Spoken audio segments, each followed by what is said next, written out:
പ്രതിസന്ധിയിൽ പിടിച്ചു നിൽക്കാനാകാതെ പാകിസ്ഥാൻ ഭാരതവുമായി സമാധാന ചർച്ച നടത്തണമെന്ന ആവശ്യവുമായി പാക് പ്രധാനമന്ത്രി ഷഹബാസ് ഷെരീഫ് പ്രശ്നങ്ങൾ ചർച്ച ചെയ്ത് പരിഹരിക്കാൻ തയ്യാറാണെന്നും പാകിസ്ഥാൻ അറിയിച്ചു.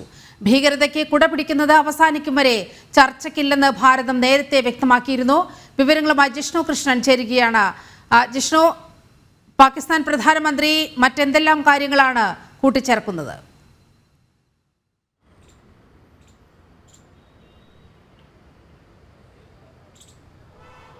നിരിമ, ഓപ്പറേഷൻ സിന്ദൂറിലൂടെ ഭീകരതയ്ക്ക് കനത്ത മറുപടി നൽകുന്നതോടൊപ്പം വിവിധ മേഖലകളിൽ, അത് നയതന്ത്ര തലത്തിലാണെങ്കിലും വാണിജ്യ വ്യവസായ മേഖലയിലാണെങ്കിലും സിന്ധു നദീജല കരാർ റദ്ദാക്കിയ നടപടി, പാകിസ്ഥാൻ പൗരന്മാരെ പുറത്താക്കിയിട്ടുള്ള നടപടി, അത്തരത്തിൽ വിവിധ മേഖലകളിൽ കനത്ത പ്രഹരമാണ് പാകിസ്ഥാൻ എന്ന രാജ്യത്തിന് ഭാരതം നൽകിയിട്ടുള്ളത്. കൂടാതെ നിലവിൽ ഭാരതത്തിന്റെ പ്രതിനിധി സംഘങ്ങൾ വിവിധ ലോകരാജ്യങ്ങൾ സന്ദർശിച്ചുകൊണ്ട് പാകിസ്ഥാൻ ഭീകരതയ്ക്ക് നൽകുന്ന പിന്തുണ തെളിവുകൾ സഹിതം തുറന്നു കാണിക്കുകയും പാകിസ്ഥാന്റെ ഈ പ്രവൃത്തിയിലൂടെ ഏഷ്യൻ മേഖലയും ഒപ്പം ലോകരാജ്യങ്ങളും ഭീകരത കൊണ്ട് എത്രത്തോളം പ്രശ്നങ്ങൾ നേരിടുന്നുണ്ട് എന്നത് വലിയ ചർച്ചാ വിഷയമാക്കി ലോകരാഷ്ട്രീയത്തിൽ മാറ്റുകയും ചെയ്യുന്ന പശ്ചാത്തലത്തിലാണ് ഈ പ്രതിസന്ധികളിൽ പിടിച്ചു നിൽക്കാനാകാതെ ചർച്ച നടത്തണമെന്ന അപേക്ഷ പാകിസ്ഥാൻ ഭാരതത്തിന് മുൻപിലേക്ക് വെച്ചിട്ടുള്ളത്. നിലവിൽ ഇറാൻ സന്ദർശനത്തിൽ ഇറാൻ ഭരണാധികാരികളുമായി കൂടിക്കാഴ്ച നടത്തിയ ശേഷം ടെഹ്റാനിൽ വെച്ചായിരുന്നു പാകിസ്ഥാൻ പ്രധാനമന്ത്രി ഷഹബാസ് ഷെരീഫ് ഇത്തരത്തിലൊരു പ്രസ്താവന നടത്തിയത്. അതായത് ഭാരതവുമായുള്ള എല്ലാ പ്രശ്നങ്ങളും ചർച്ചയിലൂടെ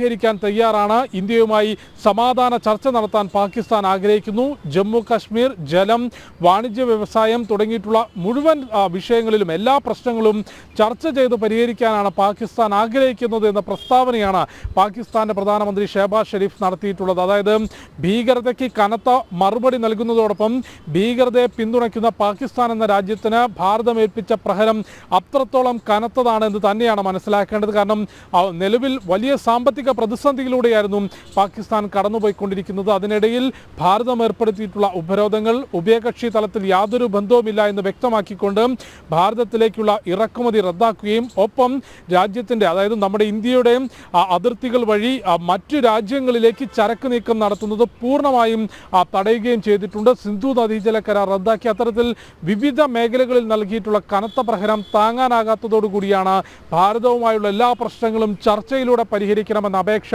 പാകിസ്ഥാന്റെ പ്രധാനമന്ത്രി ഷഹബാസ് ഷെരീഫ് ഇപ്പോൾ മുൻപോട്ട് വെച്ചിട്ടുള്ളത്. പക്ഷേ ഭാരതത്തിന്റെ നിലപാട് വളരെ കൃത്യമാണ്. പ്രധാനമന്ത്രി നരേന്ദ്രമോദിയും വിദേശകാര്യമന്ത്രി എസ് ജയശങ്കറും ഉൾപ്പെടെയുള്ളവർ കഴിഞ്ഞ ദിവസങ്ങളിലും ഈ മണിക്കൂറുകളിലുമെല്ലാം വ്യക്തമാക്കിയിട്ടുള്ളത് ഭീകരവാദത്തിനുള്ള പിന്തുണ അവസാനിപ്പിക്കുന്നതുവരെ പാകിസ്ഥാനുമായി ഉഭയകക്ഷി തലത്തിൽ ബന്ധമോ ചർച്ചയോ സാധ്യമല്ല എന്നുള്ളത് വളരെ കൃത്യമായി അടിവരയിട്ടുകൊണ്ട് രാജ്യത്തിന്റെ ഭരണ നേതൃത്വം വ്യക്തമാക്കിയിട്ടുണ്ട്. ഇനി നിലവിലെ സാഹചര്യത്തിൽ പാകിസ്ഥാനുമായി ചർച്ചയുള്ളത് രണ്ട് വിഷയങ്ങളിലാണ്. ഒന്ന്, നേരത്തെ നൽകിയിട്ടുള്ള പട്ടിക പ്രകാരം ഭീകരരെ പാകിസ്ഥാൻ ഭാരതത്തിലെ നിയമ നടപടികൾക്ക് വേണ്ടി വിട്ടു നൽകണം. അതായത് നേരത്തെ രാജ്യത്തിനകത്ത് വിവിധ തരത്തിലുള്ള ഭീകരാക്രമണം നടത്തി പാകിസ്ഥാനിലെ സുരക്ഷിത താവളങ്ങളിൽ കഴിയുന്ന ഭീകരരെ ഭാരതത്തിലെ നിയമ നടപടികൾക്കായി വിട്ടു നൽകണം. മറ്റൊന്ന്, ജമ്മു കാശ്മീരിൽ അനധികൃതമായി കൈവശം വെച്ചിട്ടുള്ള ഭൂമി ഒഴിഞ്ഞു നൽകാൻ പാകിസ്ഥാൻ തയ്യാറാകണം. ഈ രണ്ട് വിഷയങ്ങളിൽ മാത്രമേ നിലവിൽ പാകിസ്ഥാനുമായി ചർച്ചയുള്ളൂ. അതിനപ്പുറത്തേക്ക് ഒരു ഉഭയകക്ഷി ബന്ധത്തിനോ ചർച്ചയ്ക്കോ പോലും സാധ്യതയില്ല. ഏതുവരെ ഭീകരവാദത്തിനുള്ള പിന്തുണ പാകിസ്ഥാൻ അവസാനിപ്പിച്ചു എന്ന്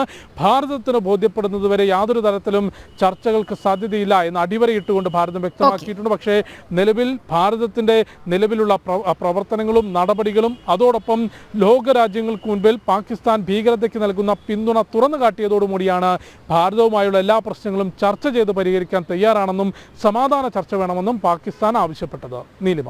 ഓക്കെ ജിഷ്ണു, പ്രതിസന്ധിയിൽ പിടിച്ചു നിൽക്കാനാകാതെ പാകിസ്ഥാൻ ഭാരതവുമായി സമാധാന ചർച്ച നടത്തണമെന്ന ആവശ്യവുമായി പാക് പ്രധാനമന്ത്രി ഷഹബാസ് ഷെരീഫ് രംഗത്ത് വരുന്ന സാഹചര്യം, എല്ലാ നിലയ്ക്കും പാകിസ്ഥാൻ കടുത്ത പ്രതിസന്ധിയിലൂടെ മുന്നോട്ട് പോകുകയാണ്. അതുകൊണ്ട് തന്നെയാണ് മുട്ടിലിഴയുന്ന സമീപനവുമായി പാകിസ്ഥാൻ ഇപ്പോൾ ഭാരതത്തിന് മുൻപാകെ വരുന്നത്. ജിഷ്ണുവാണ് വിവരങ്ങൾ പങ്കുവച്ചത്.